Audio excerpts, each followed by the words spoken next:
అస్మిత విషం తాగినట్టుగా నటించి హాస్పిటల్కి రావడంతో ఇక ప్రమీల ఆవేశంగా రామలక్ష్మికి ఫోన్ చేస్తుంది. ఎవరు అని చెప్పి రామలక్ష్మి అంటూ ఉంటే, నేను ప్రమీలని మాట్లాడుతున్నాను అని చెప్పి ప్రమీల అంటూ ఉంటుంది.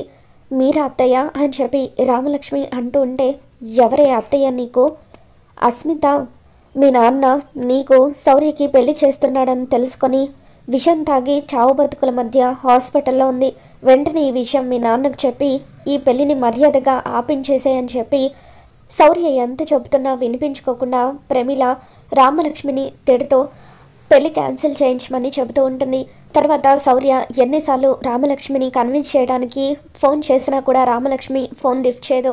హాస్పిటల్లో ఉండి చాటుగా ఇదంతా వింటున్న అస్మిత ఎంతగానో ఆనందపడిపోతూ ఉంటుంది.